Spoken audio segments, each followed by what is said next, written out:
Sa punto pong ito, makakapanayan po natin si DepEd Undersecretary Annalyn Sevilla. Magandang tanghali po, Undersecretary Sevilla. Si Mariz Umali po ito at live po tayo ngayon sa Balitang Hali Weekend. Magandang tanghali po at thank you Miss Marie sa inyo at sa inyong programa.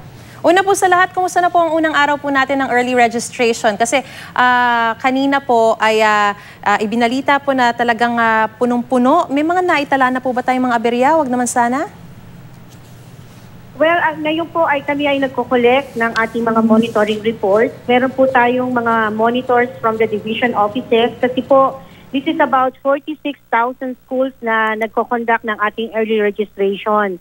And right now, hindi naman po alarming because marami po sa mga eskwelahan, generally speaking, ay organized at nakakakuha po tayo ng mga magagandang mga enrollees or pre-registered applications po na ating pong pinaprocess ngayon. At para lang din po sa kaliwanagan po ng ating mga manonood, para po sa anong antas po ba itong early registration na ito? Opo, ang ating pong early registration ay ginagawa natin para sa mga dapat na papasok sa kinder, grade 1, grade 7 at saka grade 11. Gusto kasi natin na ma-ensure na ating pong matutugunan kung saan man po yung dapat na meron tayong action kaagad at hindi natin iintayin na kung kailan po unang araw ng eskwela ay saka na lang natin malalaman na meron pong maraming nag-i-enroll sa isang eskwelahan o kaya naman po ay kulang naman ang mga enrollees sa ibang lugar. Bukod po dun sa birth certificate, ano-ano pa po ba ang mga dapat dalhin ng mga requirements para dun sa mga magpaparehistro at hanggang kailan po ito?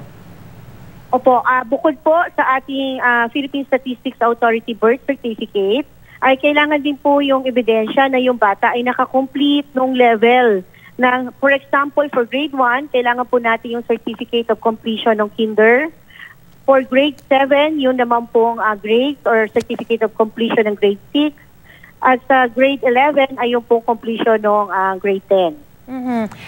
May mga iba po kasi halimbawa hindi kagad nire-release yung mga requirements kapag halimbawa hindi pa po may mga iba pa pang mga incomplete, no? Paano po yun kung halimbawa magta-transfer sa ibang eskwelahan? Paano po ito matutugunan?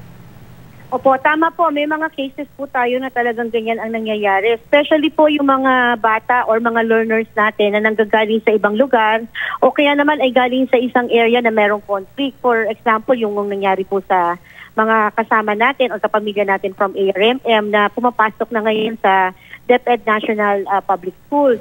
Wala po tayong dapat na hindian, no? Kailangan po kahit hindi kumpleto ang dokumento ay ating po itong bibigyan ng aksyon at meron po silang grace period to give the complete documents until the first day of school and we also extend until August 31.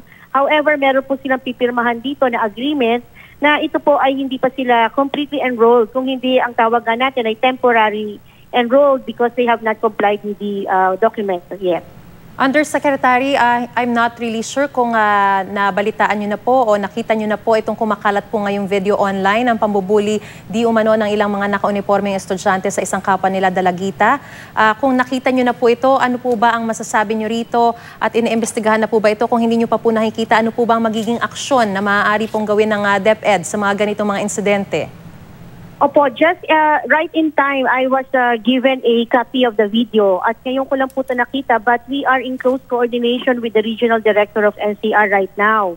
So ito pong ganitong insidente at meron naman po talagang video na nakita na ay ginagawa na po namin ngayon ng paraan para matrace ang mga bata at saka po ang eskwelahan. We are just appealing to the public na wag na po nating ikalat yung pangalan ng bata kasi meron din pong dapat tayong proteksyon na ibinibigay sa mga batang involved dito, hindi lamang po yung nakita natin na nanakit, pati yung nasaktan at yung mga witnesses.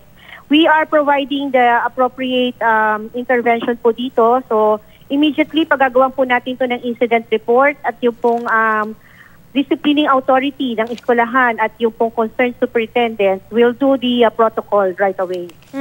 Medyo nakakabahala lang din po, Undersecretary, no? Kasi of course, alam niyo naman po, kumalat din po yung dati yung video ng sa Ateneo. Tapos apart from that, may mga insidente pa po ng mga bullying. So ano po ba ang mga hakbang na ginagawa ng Department of Education para talagang maiwasan na yung mga ganito? Mahirap maiwasan yung mga bullying sa mga eskwelahan, pero ano po yung mga hakbang na pwede natin gawin para at least ma-mitigate yung mga ganitong mga instances, Undersecretary?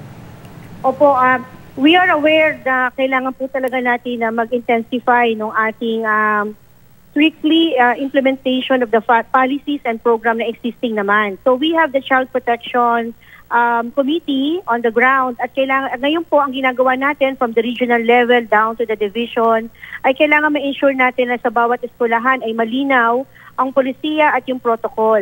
At ang gusto nga pong gawin ng kagawaran ng edukasyon ay hindi lamang po tayo reactive or sasagot lang tayo at action kapag kami nakikita tayong ganito mga report. Ang gusto po ni Secretary Liling Briones ay maging proactive tayo. We have to start creating a healthy and happy environment. At umpisahan po natin ito pag kailangan po natin mabigyan ng capacity building. Siyempre, umpisahan natin sa mga teachers at yung po mga estudyante. Sa tulong po ng mga magulang, kailangan po nating i-remind na ang disiplina ay hindi lamang po sa eskwelahan na pag-aaralan or i-enforce, but ito po dapat ay magsisimula rin sa bahay. Meron po bang dapat na maging liability din yung eskwelahan kung may mga insidente ng ganito na nakakabahala na talaga?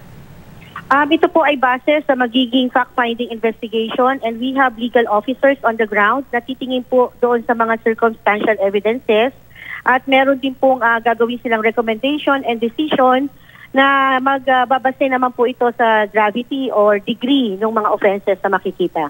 Alright, maraming salamat po, DepEd Undersecretary Annalyn Sevilla, sa inyong panahon at sa pagpapaliwanag po ng isyong ito. Magandang tanghali po. Maraming salamat sa inyo. Thank you po.